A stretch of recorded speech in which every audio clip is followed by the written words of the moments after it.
दक्षिण सोलापूर विधानसभा मतदारसंघाचे भाजप आमदार सुभाष देशमुख यांना आणखी एक धक्का बसला असून त्यांचे कट्टर समर्थक सचिन चव्हाण यांनी भारतीय जनता पार्टीकडे दक्षिणमधून उमेदवारीची मागणी केली आहे.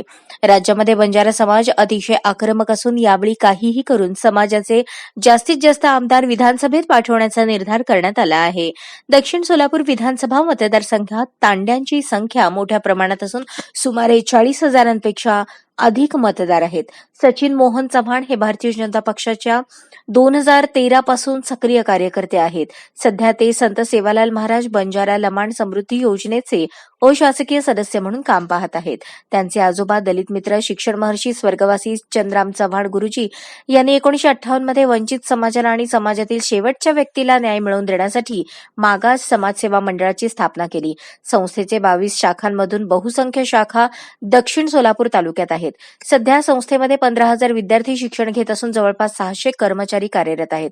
संस्थेच्या शैक्षणिक चळवळीच्या माध्यमातून लाखो विद्यार्थ्यांना विद्यादानाचे कार्य केले जाते. आज संस्थेमध्ये शिक्षण घेतलेले विद्यार्थी शासकीय, खासगी, सामाजिक, औद्योगिक आदी विविध क्षेत्रात उच्च पदस्थ कार्यरत आहेत. पत्रकारांशी बोलताना चव्हाण म्हणाले, माझे आजोबा दलित मित्र शिक्षण महर्षी स्वर्गवासी चंद्राम चव्हाण गुरुजी आणि माझे वडील स्वर्गवासी मोहन चंद्राम चव्हाण यांचा वारसा घेऊन मी आपल्या सामाजिक जीवनाची वाटचाल करत आहे. गेल्या 12 वर्षांपासून भारतीय जनता पार्टीमध्ये सक्रियपणे कार्यरत असून आजपर्यंत पक्षाने दिलेली जबाबदारी यशस्वीपणे पार पाडली आहे. बंजारा समाजाच्या अडीअडचणी तथा समस्यांचे निराकरण करण्यासाठी सदैव तत्पर राहून कार्य केले आहे. पश्चिम महाराष्ट्रामध्ये आजपर्यंत बंजारा समाजाला कुठेही राजकीय प्रतिनिधित्व करण्याची संधी मिळाली नाही.